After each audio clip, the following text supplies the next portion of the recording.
Chag Sameach. So I'm thinking about a Jewish summer camp. You know, it's not quite time yet, but we're getting there. And I'm thinking in particular about Camp Ramah in the Rockies, where I spent 2 wonderful summers. I didn't grow up going there. I started working there as a rabbinic student, and now times have marched on, and I have 2 close friends whose kids go there. I'm a monthly donor, which means that every year I get a t-shirt that says Menschmaker on the back, which I love, because this place and this community made a huge impact on my life and shaped me as a rabbi.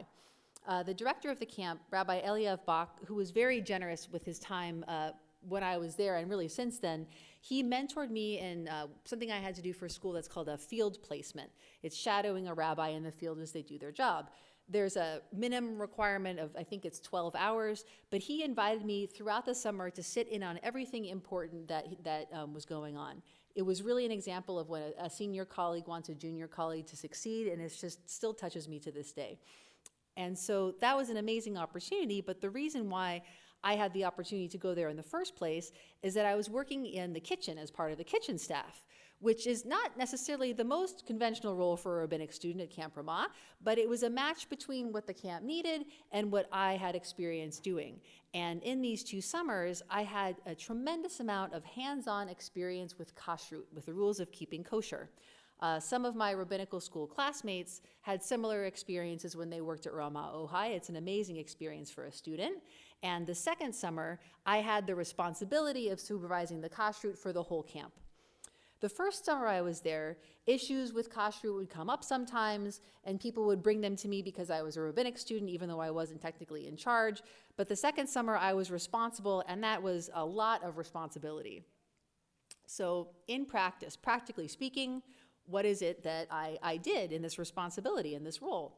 One thing to know about Ramah and the Rockies, if you didn't already know this about the camp, there's a history there that the camp has been vegetarian. There's been a lot of interesting feedback about that one over the years, but let's just suffice it to say that they continue to serve more and more meat as time goes on. And when I was there, the camp wasn't entirely vegetarian anymore, but meat was cooked on the outdoor grills only. So it was very straightforward to separate milk and meat. There was pretty much no potential for error there. A major thing that I did have to do supervising kashrut was supervising the food deliveries, which is actually a very standard procedure when someone is in charge of supervising kashrut.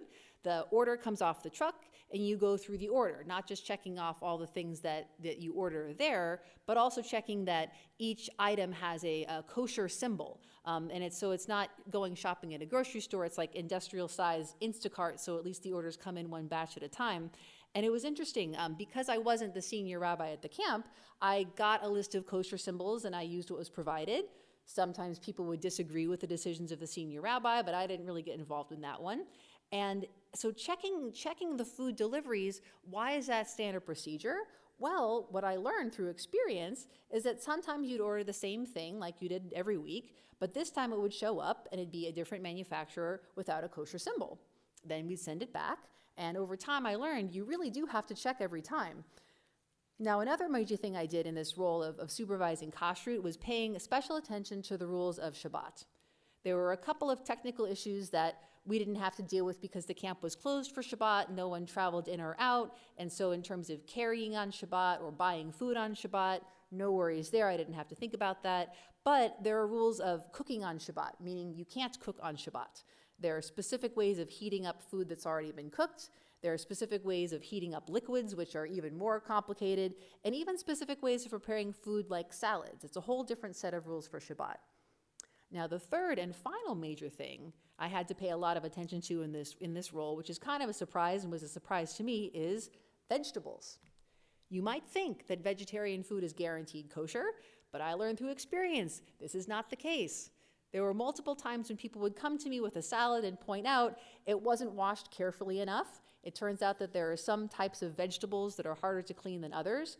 And eventually I took responsibility for washing a whole lot of vegetables. It was a major source of responsibility with my time. Now, from all this rabbinic experience supervising kashrut, I learned how to be strict. Now, personally, regarding my own practice of kashrut, of keeping kosher, I'm as lenient as possible. I have family who aren't Jewish, And I have family who are Jewish, who are not religious in the same way that I am. I don't want to separate myself from them. And so my view in my personal life and with my family is that it's important to be lenient. But when a community is expecting a certain standard, it's necessary to be strict. So Passover, I got this question last week, a few days before the Passover holiday began. This doesn't happen all the time. Someone calls and asks for rabbinic advice. Kind of a cool situation. So, Rabbi, here's a situation. What should I do? Okay. So the family situation, of course, is involving Passover. There's a young person in the family, a young adult.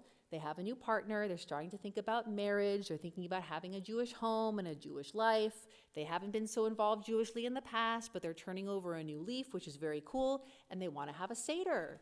Isn't this great? But they want to have it not on the evening of the 15th of Nisan, but on some day in the month of April, kind of close to the time of Passover. And so here's the question. Other people in the family are super uncomfortable with this. The Seder is on the wrong day.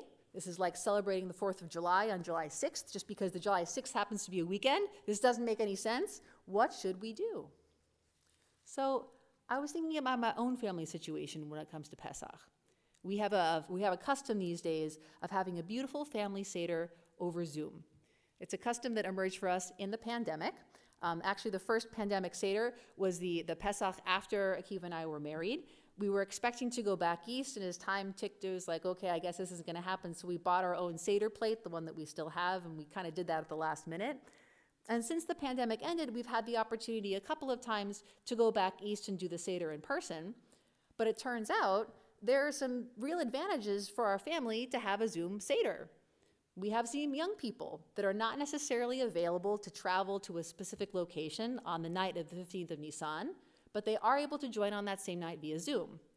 And they bring their partners and their friends and their dogs, and they participate in the conversation and the singing, and they renew hope in a new generation. It's a beautiful family Seder over Zoom.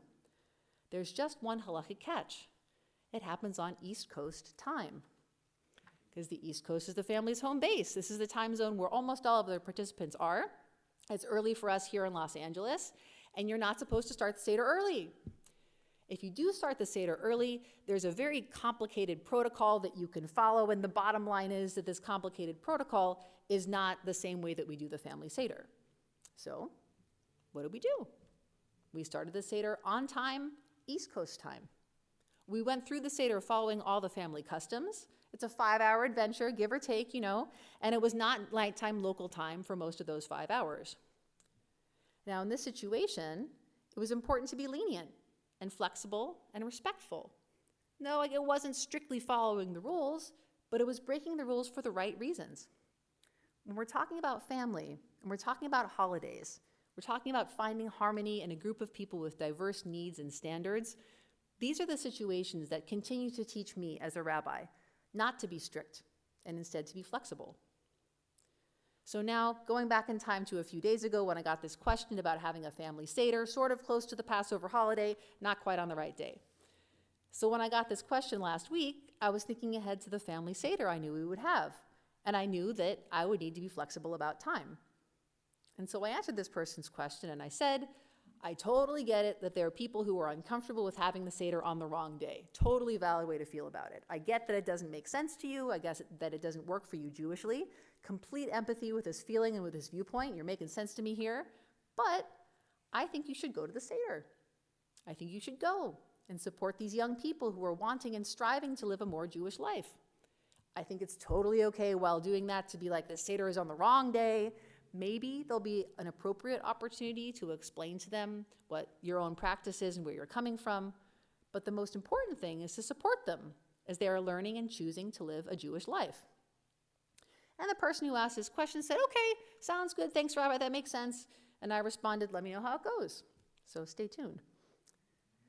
One of my teachers very early in rabbinical school was this rabbi named Elijah Shochet. He was one of my first teachers of Talmud, and he was definitely my first formal teacher of Jewish law. And he would tell a story, one of those proverbial back-in-the-day stories. A woman comes to a rabbi with a chicken and asks the rabbi, is this chicken kosher? And so that what you're supposed to do, my teacher told us, Rabbi Shochet taught us, when the rabbi is answering this question, the rabbi should not look at the chicken. The rabbi should look at the woman. Is this woman a person in a situation where she needs this particular specific chicken to feed her family and doesn't have the means to buy another? Or is this woman a person who can afford to buy another chicken, whose family won't go hungry if the rabbi says this chicken isn't kosher? So this is not to say that it's okay for hungry Jews to eat unkosher food. That's not the point of the story. The point of the story is to illuminate the type of situation when it's rabbinically appropriate to be lenient. Being lenient is not appropriate in all types of situations, and it's part of a rabbi's training to learn how and when to make these decisions.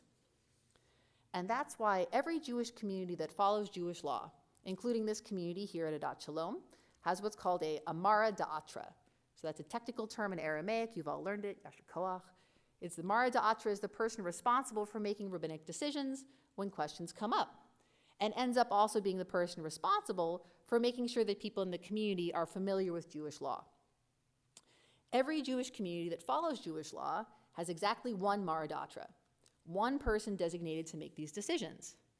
And this is specifically because we all know you got two Jews, you've got three opinions. When a community chooses a Mara Da'atra, they acknowledge there are some situations when you really do need exactly one opinion, no more and no less. Here's the thing about the term Mara Da'atra. I'll leave us with this thought. Mara Da'atra literally translates to the master of the place. Mara is the master. Mar is an honorific, like saying sir or mister. And Da'atra is of the place. Atar is the word meaning place. The Mara Da'atra is someone who's been chosen to be respected by the community. So it makes sense this title has an honorific meaning.